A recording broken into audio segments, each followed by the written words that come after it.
Dynasty players in the house. It's the Dynasty front office, and we are building you championships one trade at a time. My name is Chad Mendoza, and this is the trade banger of the week. This is the deal that's too good, too bad, or just too wild not to talk about. If you got a deal that shook up your league, send it our way. It might just be next week's trade banger. How's it going, guys? Good, man. How are you? You said your last name this time. It's the Yeah, first time you ever did that. I think, yeah. And I didn't even think about it. I just did it, and I was like, yeah, that didn't feel right. But yeah, something different.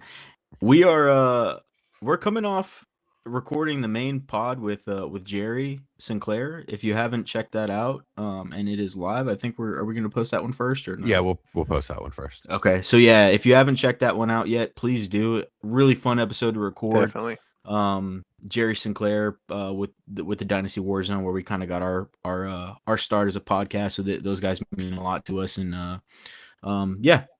just thought I'd mention that. Yeah, it was a fun time. Yeah, I thought so too. Yeah. We got a really fun trade this week. Young quarterbacks, picks, potential players, maybe some good wide receivers, maybe another young quarterback. Who knows how it goes? But team one in this trade is receiving Cam Ward and the 108, and team two is receiving the 103 and the 110. Now, this is in this league. These are two teams that are both kind of in the rebuilding stage, which I thought was really interesting. It's in the league that I'm in, with a bunch of sharks, and these guys made this trade. I think it made sense for both of them. The guy with the 103 and 110 kind of needs to make a little bit more of a risky play, and I think the other guy is just wanting a quarterback essentially. So a little quarterback poor. And maybe just doesn't believe he's going to get Simpson, or maybe doesn't believe in Simpson. I'm not sure. Right off the bat, though, we're coming off a free agency. Cam Ward's an interesting subject. What do you guys think? In which facet? Like in Cam Ward itself, we're saying? Yeah, him as an asset. How do you think it went? I think it went pretty good. Obviously, I think we wanted him to get better weapons per se, at least more, household names. But I think they did pretty well giving him something, at least for what Dabble wants to do in that offense. And I'm assuming we still hope that he's going to, they're going to go after a big name piece in the draft with that early first round pick. And I think that will change a lot of what we view with Cam Ward. So, I can't view it as a negative. I don't think they made the team worse. And I think the coaching and the system and hopefully the franchise in general is better than what we saw last year going forward. So relatively positive for you? You're coming out of... Yeah, okay. I don't have a reason to feel like it's a negative offseason so far. Yeah, I was just kind of gauging more like neutral or positive. I don't think there's an argument for it getting worse. That would be really hard to do. Jesse, what are your thoughts? Yeah, I think what they did made sense. Now, Wan'Dale Robinson's not going to light the world on fire, but it made sense to give Cam Ward a stable, quick, open type receiver, just an outlet. The guys that they took last year, DK and Ironman, are more downfield type players, so it fits well. If you add Carnell Tate to this, then it looks really good, and it fits really well.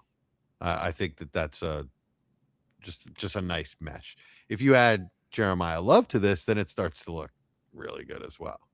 I think I said last week, maybe it was the week before, that I think Dable's going to run a lot of RPO quick reads for Cam Ward, and I think Love will fit really well with that. And I think Wan'Dale Robinson will fit really well with that as well. Like I said, quick open. It works well with RPOs if you have somebody that's, you pull the handoff and is immediately open with, 5 to 7 yards from the line of scrimmage, 3 to 7 yards from the line of scrimmage. It's good. It's not amazing, but it's good. It's a step in the right direction. I really like the Daboll hiring for Cam Ward. I mean, I guess you can include that in the offseason too, right? So Cam Ward, you got a competent coach Whereas last year they were just a mess. Yeah. They were just a complete mess. They had an offensive coordinator trying to be a head coach, and obviously it didn't work. You never know until they give it a shot, but it didn't work in that situation. So let's play an interesting game here. Cam Ward's really the only player we know about at the moment in this trade. Again, Cam Ward being sent with the 108 for the 103 and the 110. Let's assign some, choose your flavor kind of profiles here. 108, I'll just say up in the air, right? Like we all know as savvy dynasty players, you can sell these picks, probably get a veteran that you want to get. That's always an option. We're going to pretend that's not an option. And I'm going to say 108 is your pick of like the Denzel Boston, Omar Cooper, Casey Concepcion tier of player. And then on the other side, we have the 103 and the 110. Let's say the 103 is Carnell Tate. Or even maybe if you like one of the other two better, right? I know Austin's a big Makai Lemon guy, so let's say Makai Lemon at 103 for him. And then at 110, again, let's just throw in Ty Simpson in there to make it interesting, right? The quarterback going in the other direction. What do you guys think about the deal overall with those parameters? I'm a lot more interested in the pick side if you're telling me I'm confident to take Ty Simpson at the 110. That means the draft went well enough that he earned draft capital, that I'm choosing him more than likely over one of those three receivers you mentioned for the 108. So that means I feel good about his landing spot. So then I'm still getting a likely first round quarterback in the NFL draft, and I'm getting what we're all basically viewing as I'm not going to use the word elite, but whatever you want to call the tier below elite prospect coming in at receiver. So I feel really good about that combo. Jesse? Yeah, I think I'm there too.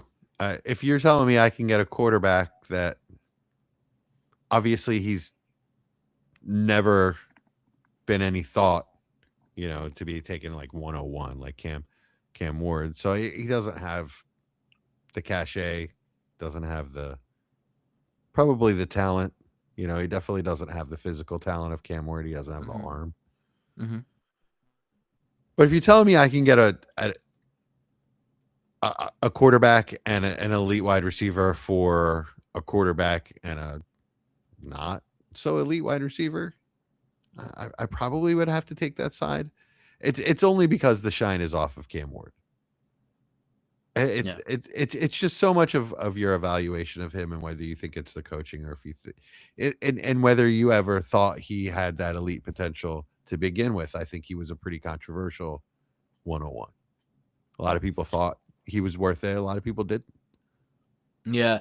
It's interesting, right? Because we're presenting probably the best case scenario for the 103, 110 side. We're saying, I'm assuming that that's the risk play that this guy's taking. He's saying, you know what, let me get the elite playmaker at wide receiver, and then maybe I do take a step back from Cam Ward to the 110, but maybe I get Ty Simpson, and that looks good. Let's say the best case scenario doesn't happen. Let's say Ty Simpson's off the board. He has to go with another player that you think is going to be around that 110 range. We don't have draft capital at this point of the season, right? So, what do you think at that point? And let's say the worst case scenario happens. He can't trade this pick away. Nobody wants it. He can't take a quarterback at this point. How do you feel about the trade overall? It's a lot different now, right? So if I'm not getting a quarterback, 108 and 110 are essentially the same pick. So I don't really care if I have to trade down a little bit. If I have to trade down from 108 to 110 and I'm still getting a wide receiver in that Omar Cooper, Casey Concepcion, Denzel Boston range, then what's the difference? I guess the difference is at 108, you get your pick of those guys. At 110, you have to take the guy that falls to you. It's that doesn't move the needle for me. Yeah. So in reality, I'm not smart enough to actually know which one of those three are the best players. So I was kind of thinking I'd rather just take the one that falls anyway. Yeah. So we're saying that now, but that once we get landing spots, it could be totally different. Yeah, there's a world where having your pick of those three is everything. Legitimately valuable. Yeah. if Omar Cooper goes to San Fran in a perfect fit. You know what I mean? Yeah. And also, I know we're playing the no trade game, but having the potential to trade back to acquire further capital, at a time when it's more lucrative, right? Like when the draft is in session and people are trying to move around the board. That also has its advantage as well. Getting the high end pick this early in the offseason. Yeah, I think in this scenario, I'm leaning towards the Cam Ward side because I'm not getting a quarterback with the other side. It just and it's going to depend on the roster. If I don't need a quarterback, then who cares? If I already Yeah. if I have 3 quarterbacks and I'm trading away Cam Ward, then this is the way you do it. So I'll just let you know the guy has Patrick Mahomes and he has the 102. So I imagine that's going to be Fernando Mendoza. Okay. His third quarterback is not great. I think he has Geno Smith or something like that. I can't remember exactly who it was, but one of those kind of guys. And but yeah, I mean it's not terrible, but it's also kind of risky to give up a quarterback in that situation. So I think it is legitimately him playing kind of a risk centric game, trying to have a little comeuppance here. Uh, is this a kind of deal that you would make? Is this a kind of risk that you'll take in the offseason to, kind of bolster your rebuild and I guess expedite the process? Austin. I think it depends on my quarterback room, as in moving away from Cam Ward. Acquiring Cam Ward in my rebuild, not really, because I'm moving away from the 103, and I currently don't view the 108 to 110 a far enough gap to take away that risk. But moving off of Cam Ward, yeah, it feels like if I have 2 quarterbacks I'm comfortable in, let me get a re-roll and, maybe let me hope Mendoza does fall. And if he doesn't, then I get my choice of the receivers. So I feel good either way. In his situation, though, I don't know. You got Mahomes, who's coming off of a significant injury and may not even be ready to start the season. And if he is, may need a few games or half the season to look like Mahomes. And then you have a rookie, right? So the beginning of your season is going to look scary at quarterback. Having Cam Ward still looks scary though, because you can't really project him as a QB1. I think the way I kind of see it is he's not competing this year, right? This is 2 rebuilding rosters trading. Oh, with each okay. other. I'm sorry. All right. So Well, yeah, if you're rebuilding, then okay, it makes a lot more sense. yeah, so you have 2 rebuilding rosters trading with each other. I think in my mind, it makes sense for the guy that is trading Cam Ward away to say, you know what? If I don't believe in the quarterback, I know the quarterback position has some insulation here, but the 103 is going to be the more valuable asset in the short term, in that it's liquidity. He can get rid of that almost at any point he wants to get rid of that before that pick is made, right? So it gives him more options if he wants to say, you know what, I have a few safer players that I have in mind, maybe even a quarterback from another team that he feels better about than Cam Ward. I think that's a very realistic option at 103. So I think it maybe just gives team 2 a little bit more flexibility, which I like in a rebuild personally, which I thought made the trade really interesting because it's kind of a thought experiment of, do you want to lock yourself into the quarterback that is still a projection, although was a really decent prospect coming out in Cam Ward, or do you want to say, you know what, disappointing first year, let me re-roll, whether it's in the draft if Fernando Mendoza for some reason falls to 103, or if I can go ahead and move that 103 for another player that I like and feel a little bit better about. Yeah, that was I started thinking about that just before you said it. Like, that's kind of my thought is there another quarterback that I can get for 103 that I like better than Cam Ward? I Darnold or Purdy kind of popped into my Not head. in a rebuild, really, either of those. True. I mean, at least they wouldn't be my first option. They're both going to be in their prime still in a couple years when you come out of your rebuild. I mean, Darnold's going to be in his 30s. That's not really a prime. What is he, 27? I thought it was 9, but I could be wrong. I think he's older than 27. Okay. If I had to guess. I mean, the younger quarterbacks than that are too expensive. Like you can't get Bo Nix or Darnold. Yeah, he's about to be. Well, 29. you're gonna be in like the CJ Stroud, kind of what Tyler Shuckett plus range. So it's I mean, it's just gonna be personal preference at that point. Yeah, maybe somebody wants to add, or maybe he can add a little more and get up to the Jordan Love tier, which is something. So take it for what it's worth, because let's be real, this doesn't matter. But Keep Trade Cut has the 26 early first equivalent to Brock Purdy, Bo Nix, and Jordan Love. Now we don't know if that's the 102 or the 101, but the next names after that would be Dak, Cam Ward, and CJ Stroud. So exactly with Darnold right after that. So exactly where we're thinking. So, I kind of like Chad's ideas, giving up maybe a little bit more and going up to making sure you can get in that tier of Love, Nix, something like that. Look at us doing trades within trades within trades. Yeah. It's like a trade banger inception going on right now. Nice. All right. So from the standpoint of the team that has the 103, it makes sense. We're in a draft that I can't take a quarterback with 103. I just missed out on Mendoza. Who else can I get? Who else is young with upside? I'm in a rebuild. Cam Ward makes a lot of sense. I understand it. And then the 8-10 swap, I don't, like I said before, I don't really care about. Yeah. Yeah. It's almost like a free. It's because 108 and 110 likely going to be the same tier. It's almost just like a swap, like, hey, choose for me kind of deal. Yeah. Which I don't mind. I don't mind taking those any day of the week if I prefer the 103 over Cam Ward, as a rebuilding roster. Yeah. I guess the only other reason that might matter is if you're going to trade it. The 108 just sounds better. It looks better. Yeah, it carries a little more value. Yeah. For sure. Yeah, and you can have somebody slip. We've seen it happen. I mean, Sadiq could fall. True. A clear RB2 could fall. And then that pick becomes considerably more valuable. Where 110, that is unlikely to happen. You're not going to have this many players to where somebody big falls. Or there's just a player there that somebody really likes. Somebody. Yeah. Somebody went to. I'm blanking on Indiana somebody went to Indiana, and they love fan. Omar Cooper. Yeah, exactly.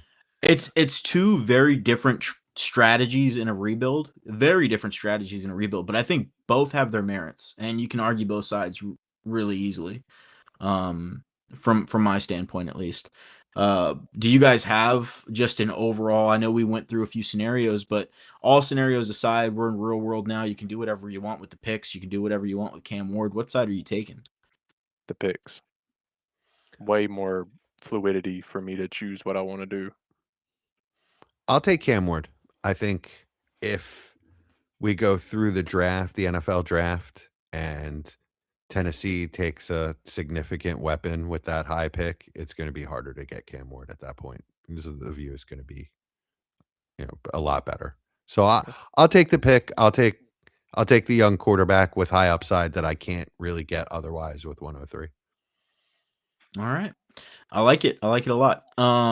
This has been the trade banger of the week. If you've got a trade, again, shook up your league, it's been talked about, it's controversial, send it our way. We always like putting those out there. I know the trade season's kind of light right now. Everybody's kind of taking a break from Dynasty, but as soon as it heats back up, we're going to get a lot more people in here with some interesting trades. You can reach us at dynfo.official@gmail.com. Again, that's dynfo.official@gmail.com. All right, guys, let's get out of here. Gentlemen, welcome to the front office. The lights are low, the boards are lit, and the dynasty clock is ticking. From the heart of the startup draft to the championship throne, one crew rules the long game. Give it up for the undisputed architects of empire, Dynasty